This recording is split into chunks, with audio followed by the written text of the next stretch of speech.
I am here.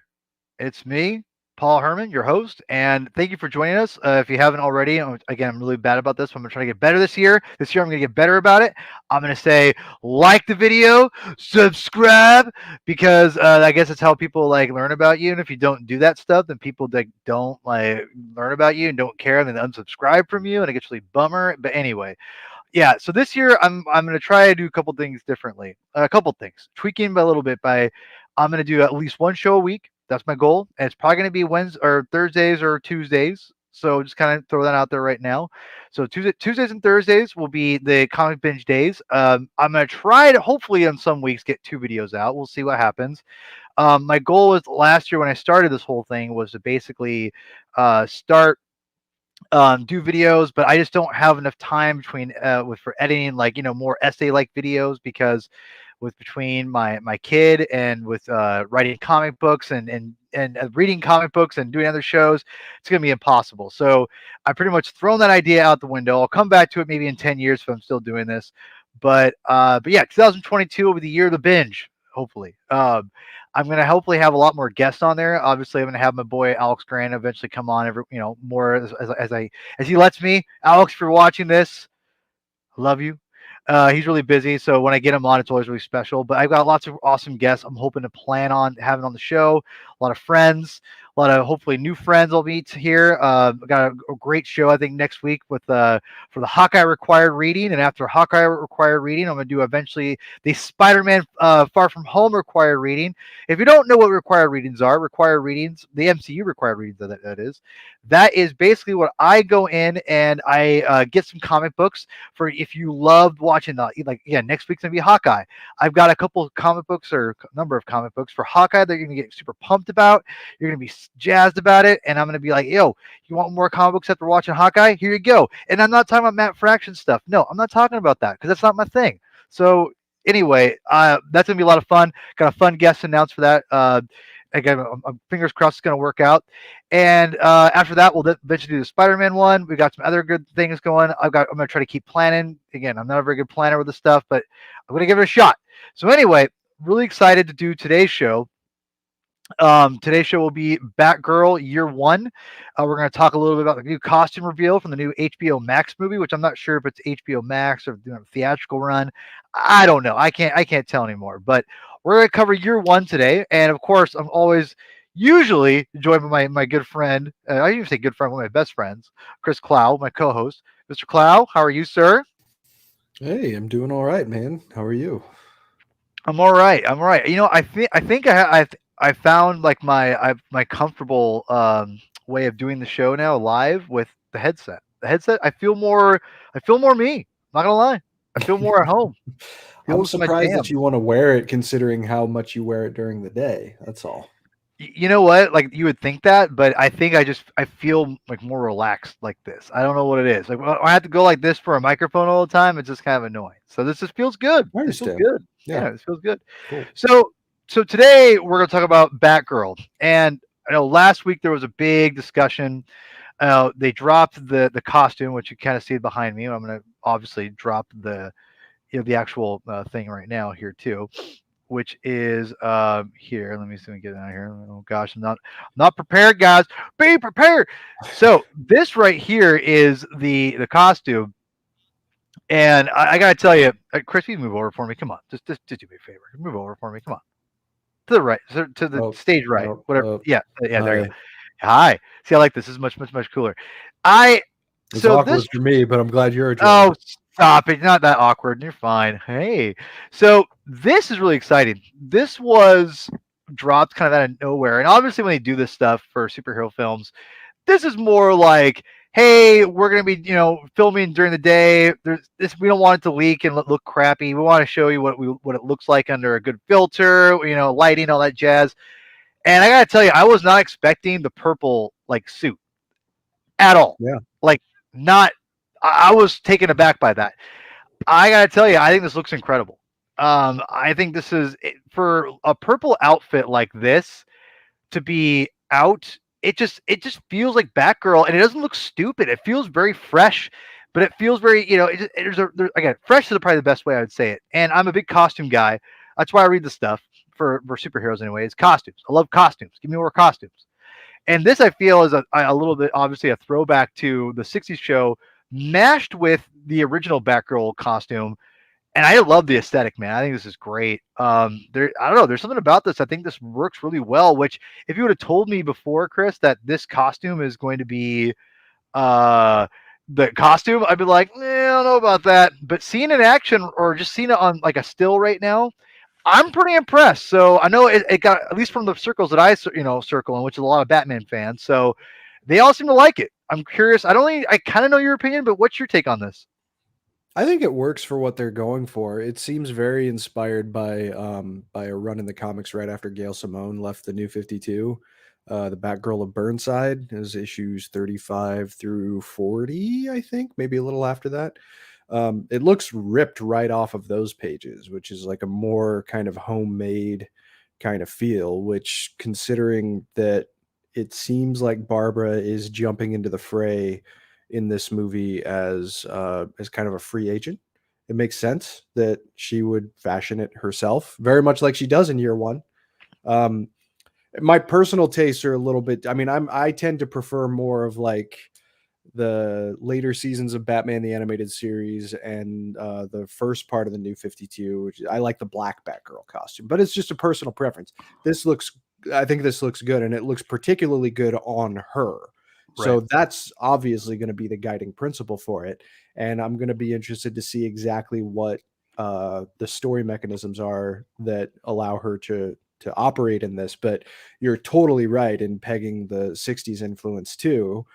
In the moments where Batgirl has shown up in the wider public consciousness, not really including Batman and Robin, the 60s show is one of the very first things that people bring up, and the aesthetic is very close to this, but it's also it just in looking at the textures on the surface of it, it looks like it's more functional. I've heard some people, like the annoying kinds of fanboys try to compare it to like a CW show as if that's a bad thing. And I can see like, okay, maybe, but even then, you haven't seen the movie yet. You don't know what the story is that leads her to operate in this yet. And honestly, we don't know if if it's the suit she's going to be in by the end of the movie anyway. So considering everything just from one picture, if you're going to judge one picture, I think it looks great. And I think she looks great too. I got to tell you, I don't understand the CW. I don't know. I can see where people could say that, but I never once thought that. And again, I don't really like the CW stuff as much. But the CW costumes aren't all bad. They're kind of hit and miss, I would say. So that's like it's almost like that's saying it looks like a CW show is kind of like I don't really means anything to me because there's good and Well, bad. I mean, but and as those shows have gone on too, like they've become more influenced by the comics. Like if you compare the Flash's first season outfit to what he's running around in now, He's I mean, got leaps yellow and bounds boots. better. Yeah, He's right, got leaps and yellow bounds boots. better. He's got yellow You need boots. those. The Brandon Routh Superman suit inspired by Kingdom Come, one of the best Superman costumes committed to live action. So it runs the gamut. What? What's the best Superman costume committed to live action? um,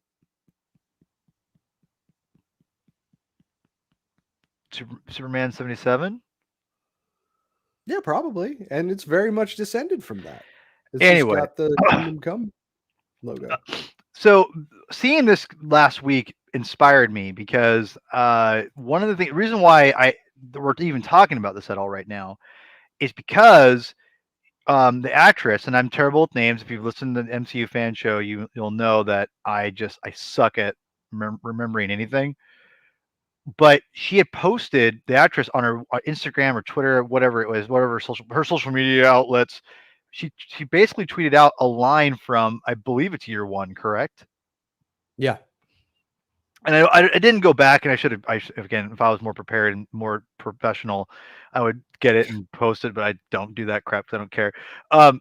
But the thing is, I remember I bought that digitally a long time ago, and with the Robin year one combined, digital thing, and I was, I've always wanted to read that because the art is by Marcos Martin, and that dude just is unreal.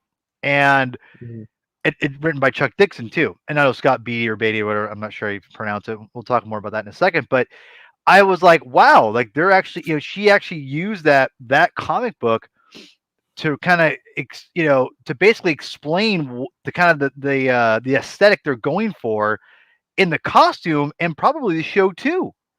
Which I gotta give her a lot of credit, man. I mean, whether she read it like one time doesn't give a crap or whatever, or this is all from the writers telling her to put this out in there. It doesn't matter. I think it was a really good choice because the way you put that context with the costume, it makes a lot more sense. That context was like basically that you wear this costume and people are going to underestimate you, and that's to your advantage at that point. And I was Hmm. like, that's a good point. I'm like, okay, that's what they're going for. She's almost wearing this to like make people think that she's ridiculous, but actually like she kicks the crap out of them. So I I'm very interested how they're gonna pull it off. I like the aesthetic of the costume and the tone they're going for, the themes. I love that too, especially what we talk about here in a second with year one. So if you want to assume your position again, Chris, I will reconvene here. So anyway, we're gonna talk about Batgirl year one, and I gotta tell you guys, this is a comic that I purchased. Okay, and there's many different iterations of this. It's weird. I think it's out of print. This one is out of print. It's like $50. Yeah. Ridiculous. Uh, and so I this is available on DC Universe. That's where I read actually all of it because it's a long story. But yeah, I don't want to get into it. But I read it on DC Universe, and you can get and Marcos Martin, Scott Beatty, Chuck Dixon.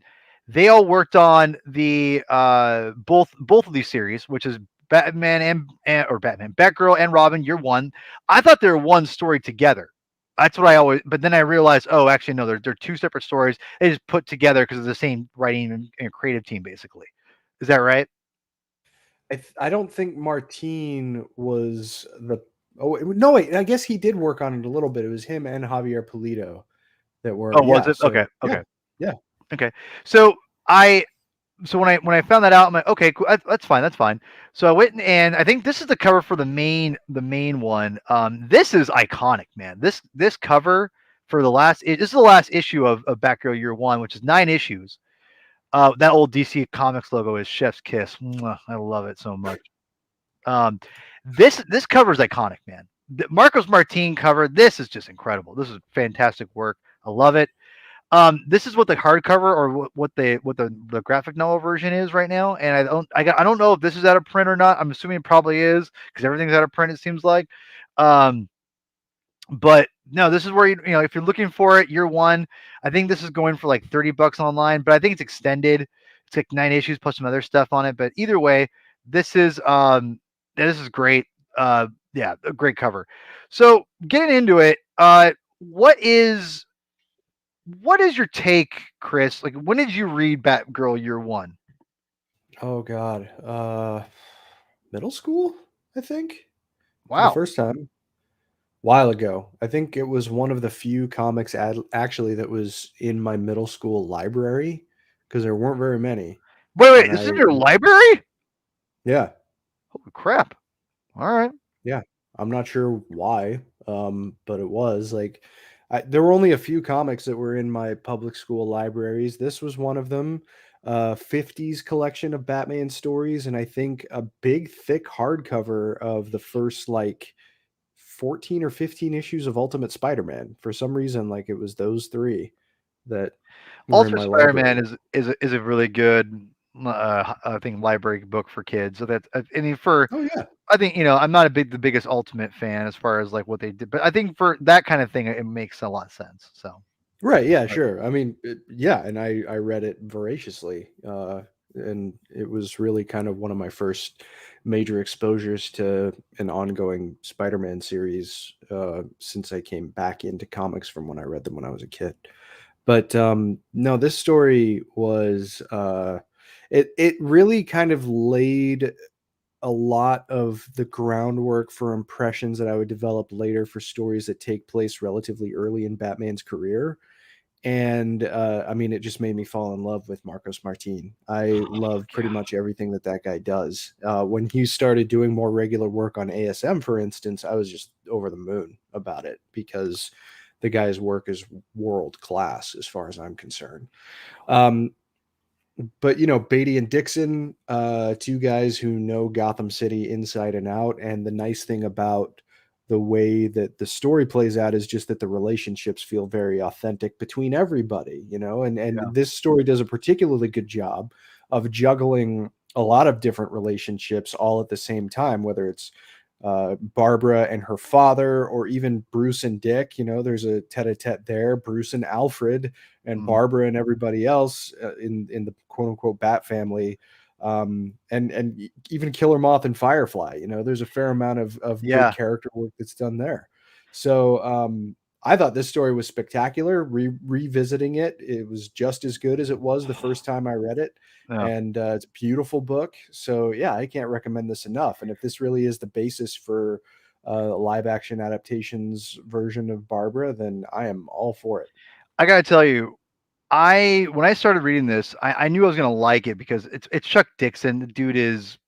The dude, he doesn't work enough in the industry, in my opinion. He's such a great writer, and I don't get it. I'm not sure what Marcos Martin is doing. I don't know if he's doing comics anymore, but that dude's like you said, world class. Is It's ridiculous his work, and we'll get to him in a minute. But Scott Beatty, I'm not really familiar with.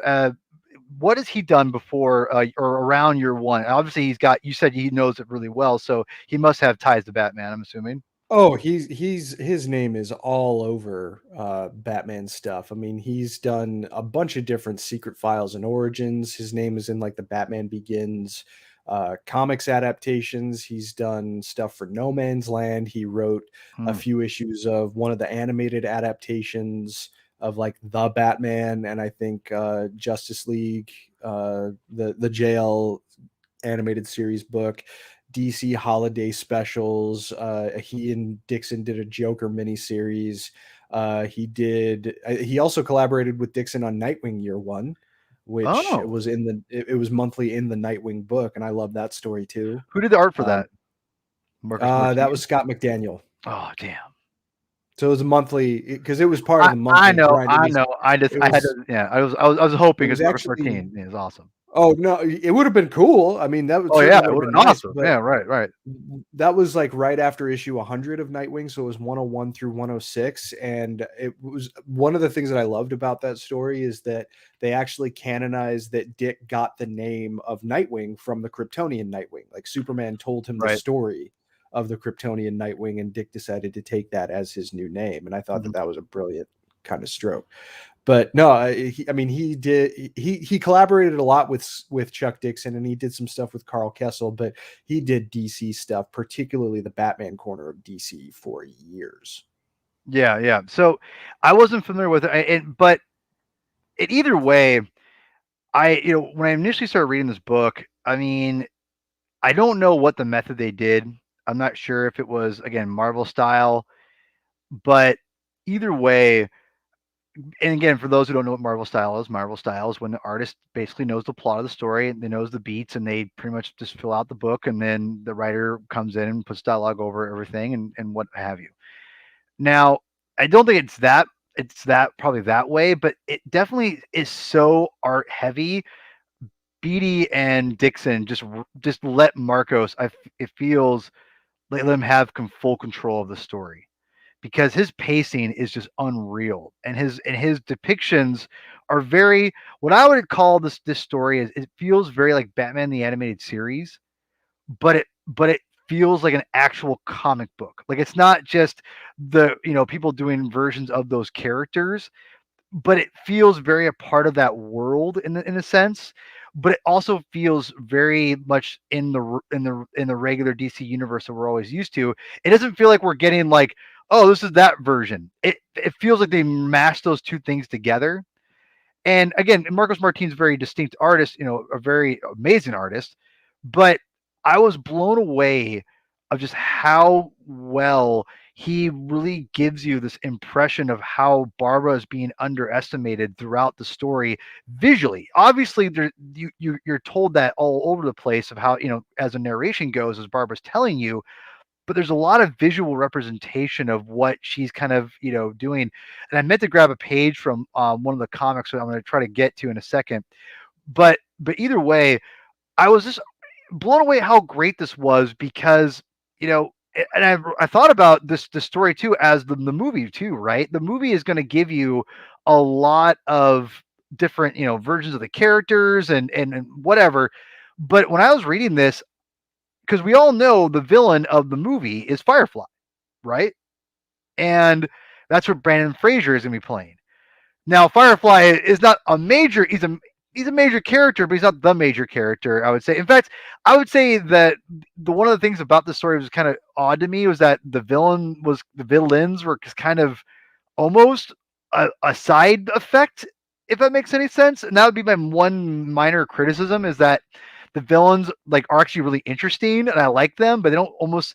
It feels like the book should have went a little bit longer, like 12 issues instead of only 9, because I really like the. I mean, I think so. Because I feel like the villains were shortchanged a little bit, and because it's almost like a backhanded compliment because the villains were really interesting. I thought, and again, visually, of giving them everything, I loved it. And again, the Killer Moth and Firefly are the villains, but when reading the story, it makes a lot of sense that the year one is going to be what the movie is based upon or being inspired by, because it feels very much like what that the actress put on the Instagram or whatever it was, is that people will underestimate this person because she's a girl or because of what she's wearing, and that's just not reality. And I love the theme of when people underestimate you, that is almost an advantage. I love that idea. I love that idea, and Barbara uses that throughout this whole series, and how people underestimate her and how she overcomes them, and it's a strength to her character because even though she's learning these things, that she's behind the eight ball on everything, and she shouldn't know these things. She shouldn't be a cop, right? Like her dad's like, can't be a cop, or Batman, don't be a vigilante. Well, that's what she does anyway, and she succeeds in everything. And I think that's such a great thing of the character. And I'll be honest here. I know there's a lot of controversy about bringing, especially now, right, from Killing Joke, about shooting Barbara and all that stuff, and what that represents.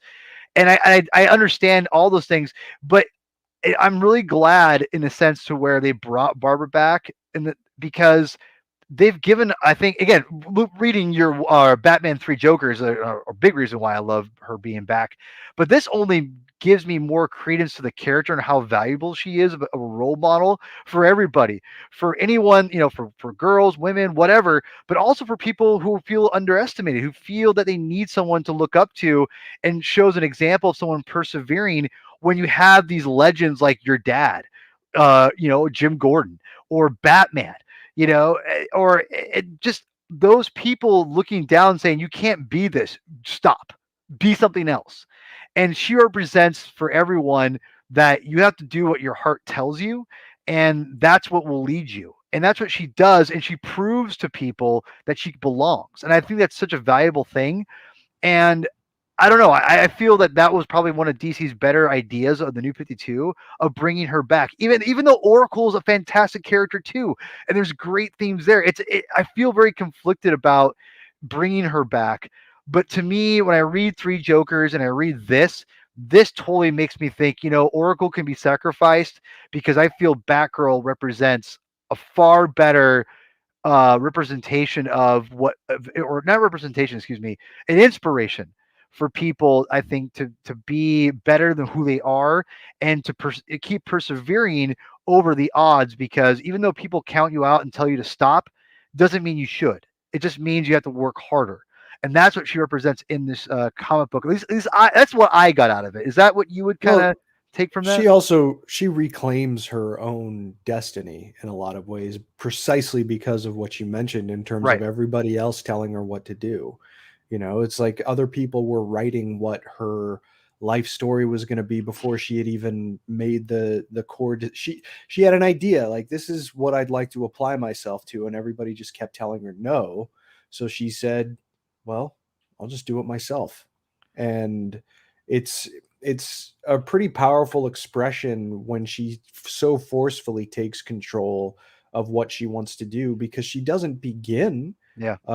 under the guidance of Batman, and she certainly doesn't begin with the blessing of her father. These long-standing authority figures and legends are really trying to dissuade her from devoting herself. But when she demonstrates sufficiently, particularly to Batman, that she knows what she's getting into and no one's going to tell her otherwise, Batman has no real choice but to recognize A, that she is really good at what she does, and B, if she's going to do this, then she should do it under my watchful eye. Right. And she ends up being one of the single most valuable members of the Bat family as a result. I mean, when it comes to like re re-engaging her as Batgirl as in when the New 52 started. I remember when the New 52 was first announced. I was reading the solicitations in the comic book shop that I worked at, and I saw Batgirl #1 written by Gail Simone with Barbara Gordon back in the suit. It just seemed to me it's about time. A Hmm. lot of these stories that feature Oracle, as cool as Oracle is as a character, um, a lot of these stories with her were kind of just harkening back to her time as Batgirl and pushing the buttons of what she was like before she was confined to the wheelchair. So by finding a mechanism to bring her back as Batgirl, it just made sense because Barbara Gordon's always been Batgirl. It's like Cassandra Cain is a cool character too. I don't want to Yeah. take anything away from anybody else that has served as Batgirl. Cassandra Cain or Stephanie Brown, I'm sure that there are a lot of people out there whose favorite Batgirl is not Barbara Gordon. Right. But when it comes to the mantle of Batgirl, it has not been as definitively reclaimed as like Robin, for instance, by Tim Drake. Like for most people now, at least most people that I talk to, their definitive Robin is Tim Drake. And I'm sure in Right. 5 years or 10 years, people's definitive Robin is going to be Damian Wayne. Dick Grayson doesn't really enter the conversation because he's Nightwing. Everybody just gravitates toward Nightwing. And with Batgirl, you don't really have any real challenger to the throne of who is Batgirl in the vast majority of people's minds. It's Barbara Gordon. Yeah. So why not put her back into her most recognizable role? Honestly, Barbara Gordon coming back as Batgirl made a lot more sense, frankly, from just like a legacy perspective than even though I liked the move at the time and still do, probably made more sense than bringing Barry Allen back as the Flash because so many people love Wally and so many people gravitate towards Wally as the Flash. So bringing Barry back brought kind of a friction to the line. But when it comes to Batgirl coming back, I understand, especially at that time, there were people who saw that, well, I mean, Oracle really serves as a valuable role model for showing that a disabled person can be a hero. Yes, sure. I will totally concede that. But I don't think you wipe that away by incorporating her history as Oracle into a recovery in a world where rings can turn into whatever you can imagine. Uh, it's not that unbelievable that someone who had been a paraplegic at some point would be able to regain the use of their legs.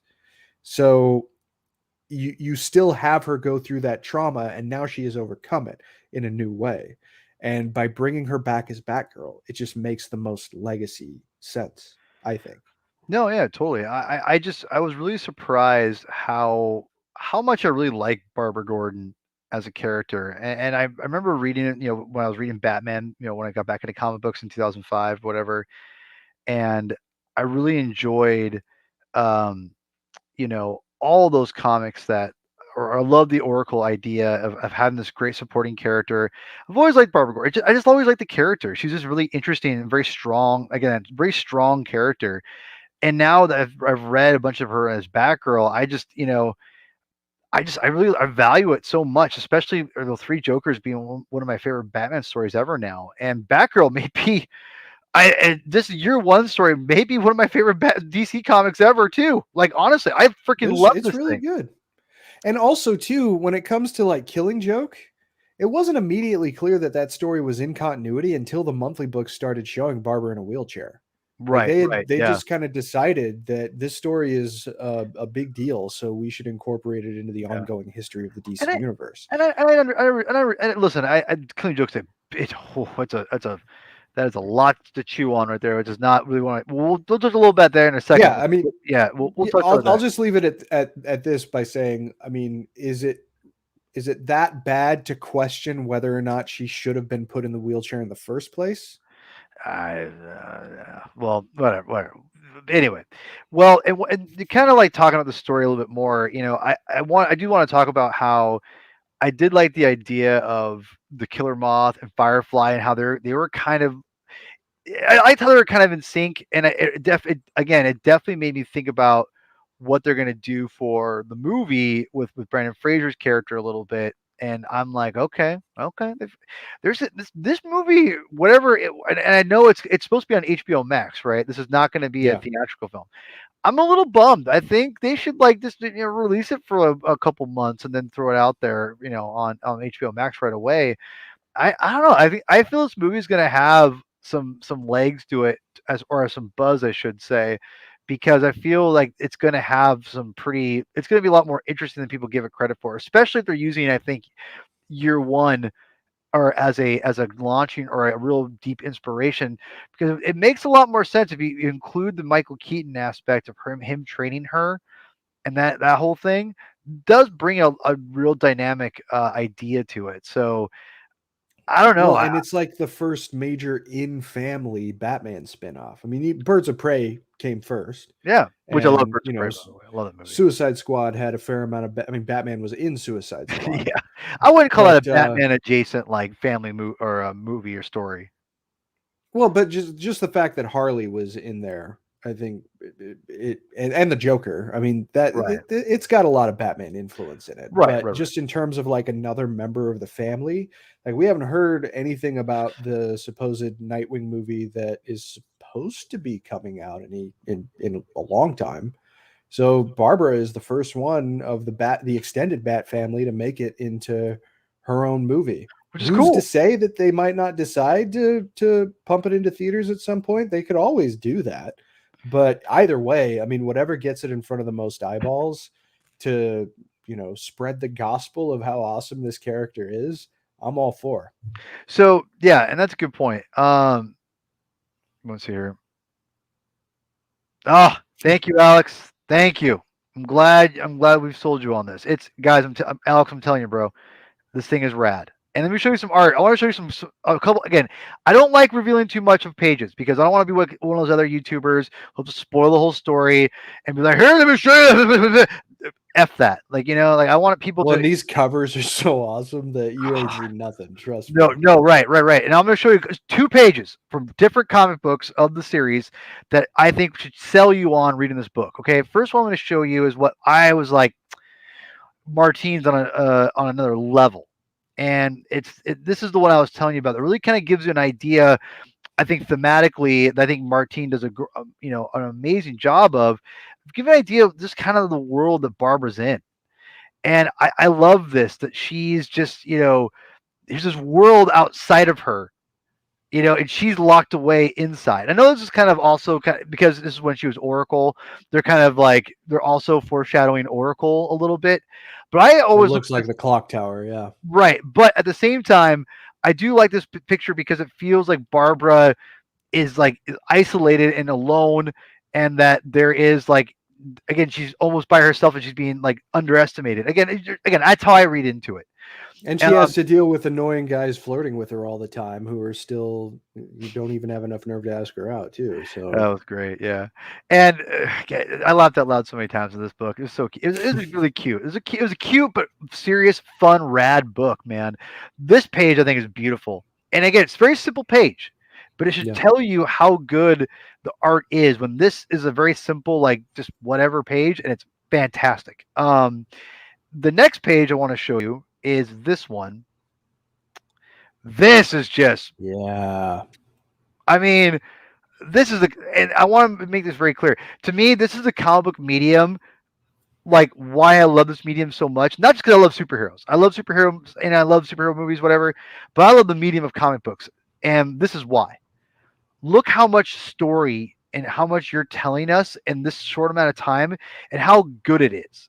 It's just there's so it's such an urgency. There's there's danger.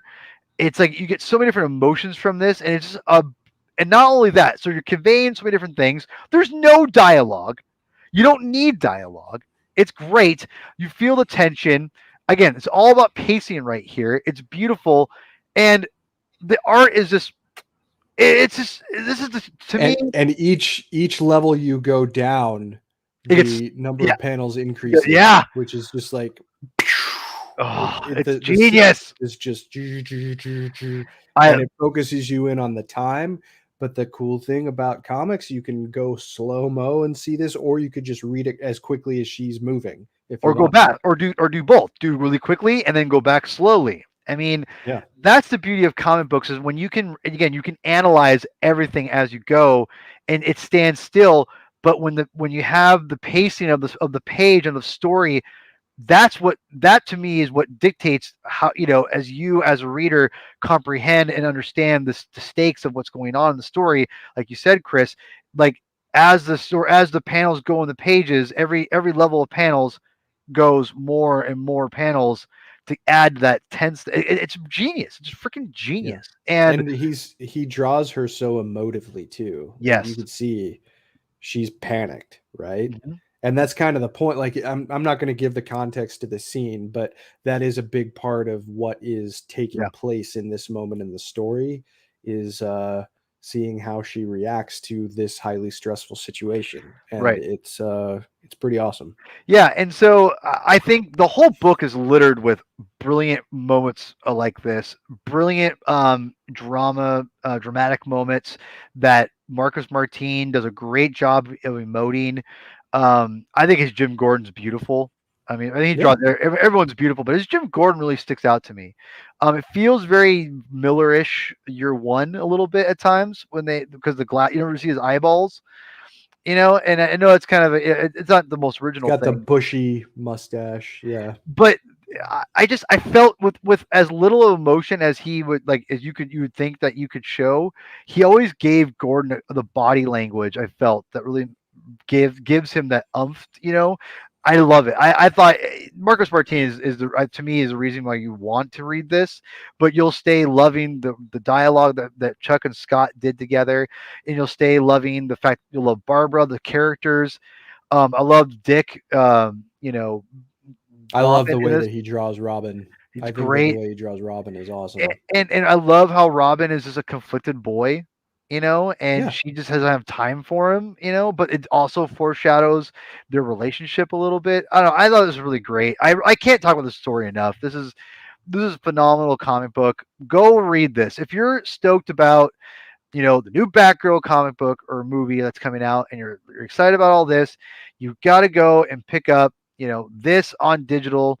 Which again, I got to read the Robin story still, but I'm gonna eventually read it. You should read And it quickly. While Batgirl is still fresh in your mind, you should read Robin I'll because check it it out this takes place weekend. before this. Oh, cool. Um, yeah, I'm just yeah, I'm stoked about it. Yeah, I know exactly. There's no dialogue and there's great. That again, that to me is what makes comic books so good. Is that sometimes lots of dialogue in pages like Bendis. I know people criticize Bendis a lot with this, but I actually like it.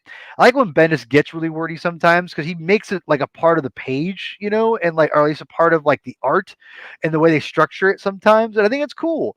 I know people don't always love dialogue. I'm kind of whatever the page needs, the page needs. If it needs more dialogue, it needs more dialogue. If it needs no dialogue, don't give it dialogue.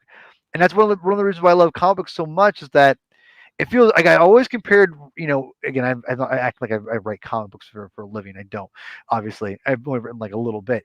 But the little bit I've written, it reminds me so much of playing music in a band that everything kind of is all layered and it's always, or music is always layered. But I mean, like playing a band and using one person does this and inspires you to do this and everyone jumps off of each other.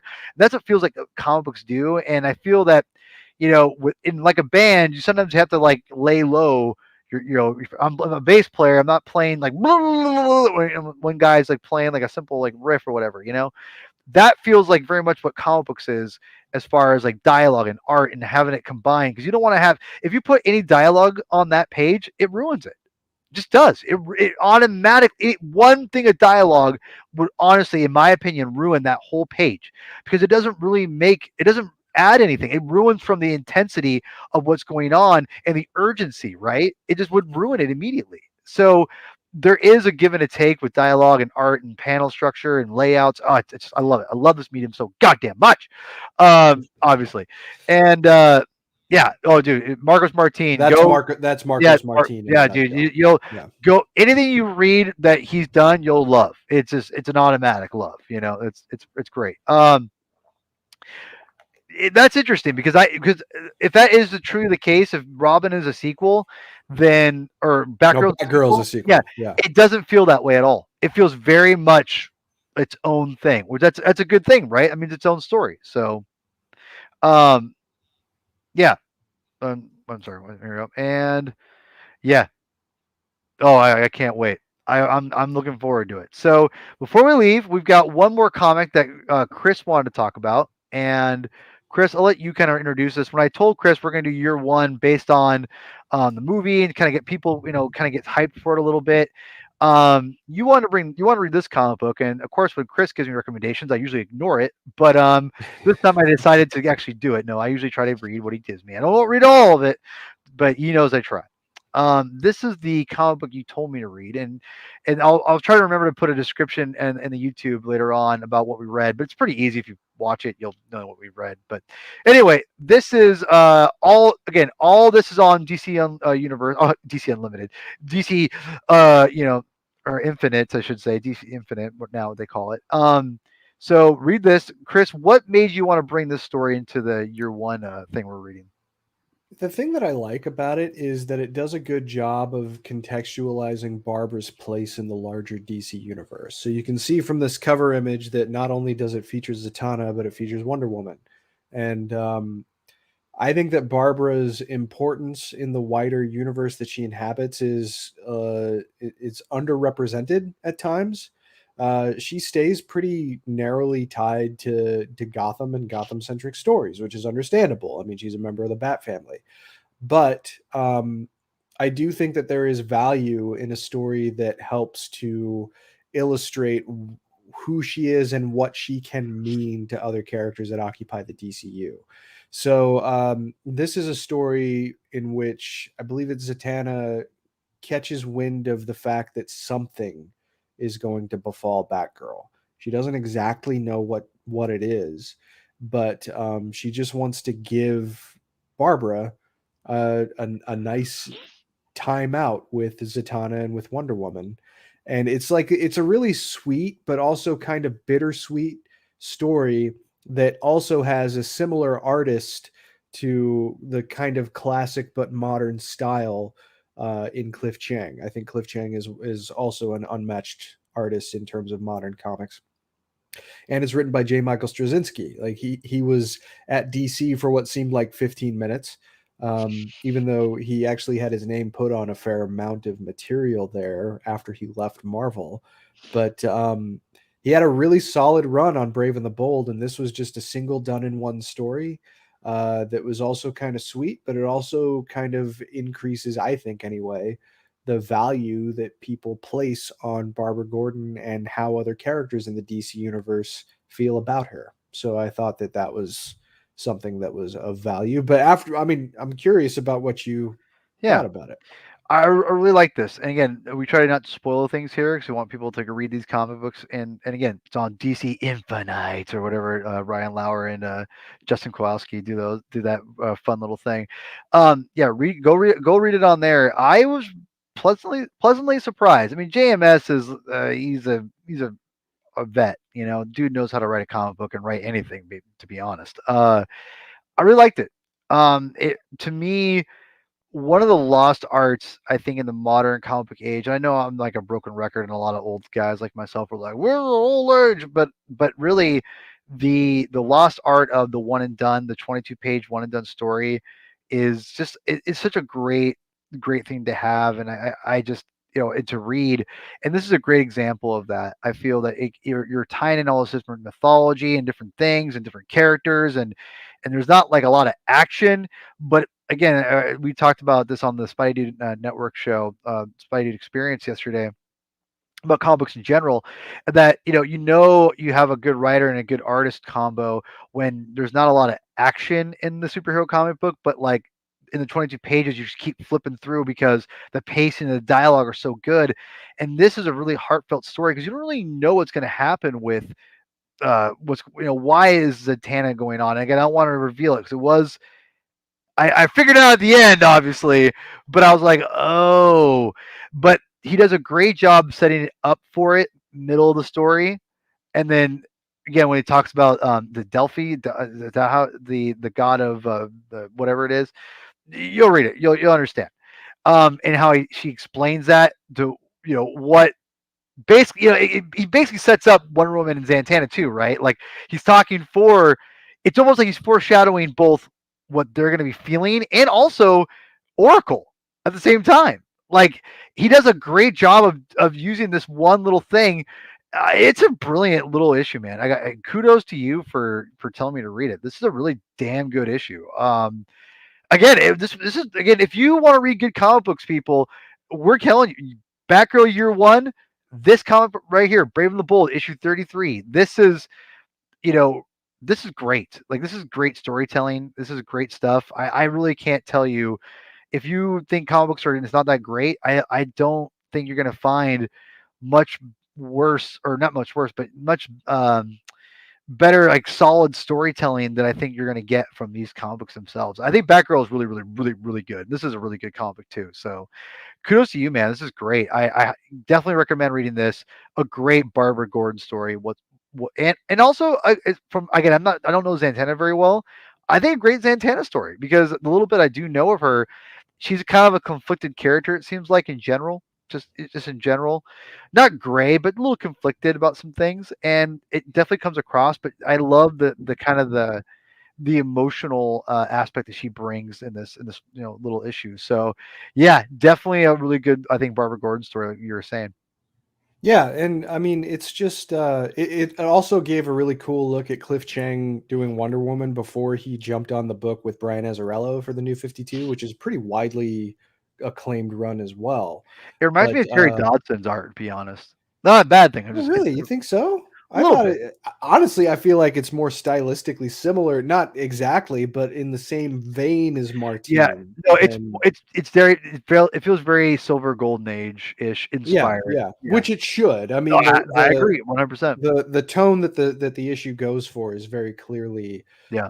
trying to go for that kind of timeless quality, and I think it achieves it pitch perfectly. I mean, sometimes I know Straczynski's writing can at times feel a little overwrought, but I thought he struck a nice balance here, Oh and yeah. really his entire run on Brave and the Bold, he does these really great, just like strange team ups for his because he did 27 through 35 of Brave and the Bold, I think. Like he starts out with Batman and Brother Power the Geek. He does one with the Flash and the Blackhawks from World War II. With the Barry Allen Flash with the Blackhawks. And he also does one with the Joker and the Atom, which is one of the more interesting ones. But the series actually started with Mark Waid, and those are great too. But Mark Waid and George Perez, actually. Oh, But but yeah, the Straczynski run on Brave and the Bold was great, but this issue I think was a standout and does help to absolutely. illustrate just how great Batgirl is and how important she is to even other heroes in the DCU. Yeah. Yeah, man. This was great. And that's the thing about, I think the comic books in general is that the people who read them or people or excuse me the people who outside who don't read them enough and read them in trade, they lose a little bit of I don't want to say the novelty, but I think the specialness of having the one and done, and how that is a work of art in itself, and the medium is being able to convey wrap up a story and really feel satisfied with it in 22 pages. It's hard, it's not easy, and writing doing anything creatively is not easy, but I mean in the art of comic books, not having only having 22 pages, it's convey that much emotion and that much interesting ideas. And again, the complexity, it's not easy, and when you can pull it off, it's great. And yeah, man. And again, this is a great kickoff to the 2022 for the comic binge, because we've gotten we're under an hour. I feel great. It feels a great time to wrap up. That's my goal here, is to basically do about an hour. If I go over 2 hours, no one watches the videos. Apparently, I mean, no one watches the videos anyway. But I mean, they really don't want to watch 2 hours, which I don't blame. My brother even criticized me. My own flesh and blood. God damn it.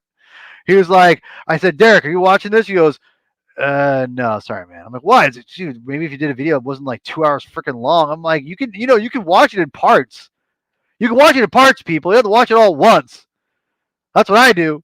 No. I'm gonna try to keep it under an hour. That's my new goal. My goal. Watch it. You can watch it however you want to. It's your time. You've got control, right? Yeah. Oh, thank you, Alex. Thank you. It means a lot to me, honestly. That's honestly, that's why I do the comic binge at all. Is someone like you, my friend, who comes in and is like, yeah, I want recommendations, because the thing about comic books, and especially with superhero comic books, I say most of it superhero comics, is that it's overwhelming. You don't know where to go. There's so much you even more now, because before you had to like go out of your way to get comic books, and that was annoying. Now it's like the opposite. Now you can get everything like that, and it's like, well, what do I read? It's very overwhelming. I can understand. So you I don't think there's enough people out there that are trying to help people learn, not even learn, but like just push them where to go and let them do their thing and find their own way. But at least they need to just kind of be instructed of where to go. And people want jumping on points. I'm all about jumping, jump in the deep end right away. It's fun to just kind of jump in and see what you do, what you don't like, and then you can kind of fine tune a little bit. But you gotta know what you like and what you don't like, what artists you like. You gotta mess around a little bit, fool around Oh, a so little so bit. you're not going to do a Peacemaker required reading?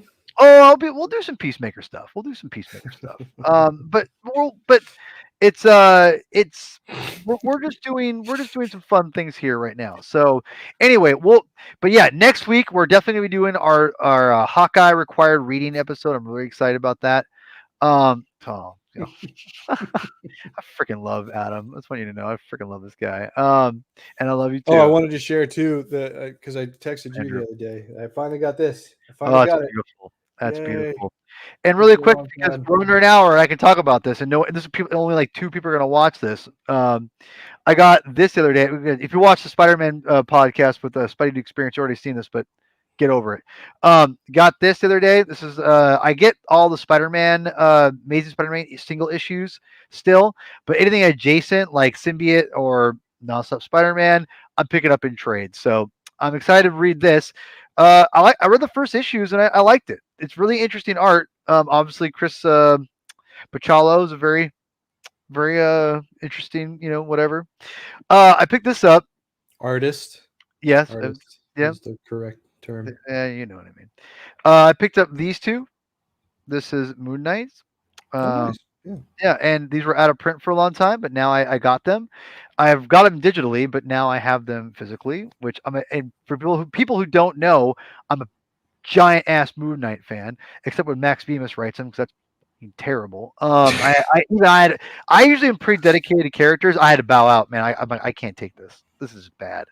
Um, but yeah, this isn't exactly like gold reading either. There's some clunkers in this one too, but the art is why you want to read this. The art layouts for this is fantastic, and this is something I got from a YouTube channel, or a tip from a YouTube channel I love called For the Love of Comics.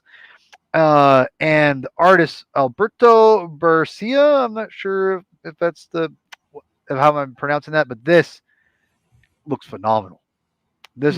This is like from Fantagraphics, super artsy stuff, and I just can't wait to read this. The art is incredible. I mean, look at this, dude. Look at this. Cool. Look at this. Oh, Look at that.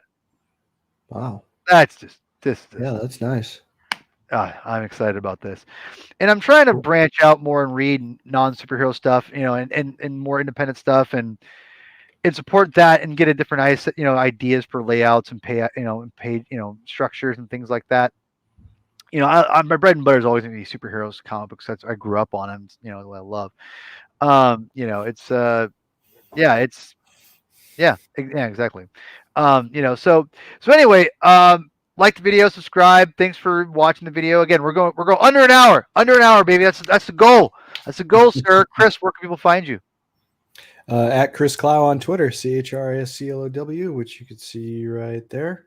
And the Discovery Debrief Star Trek podcast. We just had a new episode published. I'm not on it, but it's hosted by the supremely talented Mr. Cicero Holmes, going over some of the recent You're not on the show forays into anymore. the Star Trek universe. No, I wasn't on that episode. Oh, but you're on. I I'm on think. the show, but Yeah, I think you're your thing. yeah, Yeah, but yeah, check out our latest episode with him because Cicero's a great host and he got some great guests alongside that.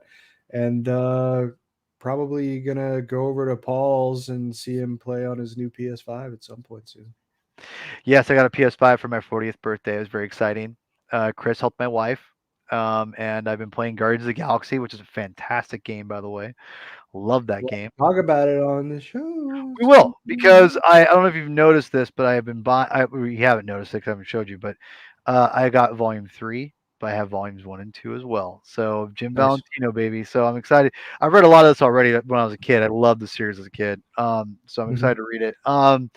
Anyway, yeah, like the video, subscribe. Everyone who subscribes and watches the video, thank you very much. And yeah, we got some next week. MCU required reading returns. The Hawkeye, and we'll do a Spider-Man show eventually. I already did kind of a Spider-Man show, recently, the kind of the hype show, which is kind of the precursor. But no, we'll do a full on where does Spider-Man go from here? Our predictions. Also, where to go from a comic book wise if you're really stoked about No Way Home. Where to go? I got you covered eventually. So anyway, Chris, why don't you head us out, my friend? Read more comics. And that's what you should do. Goodbye.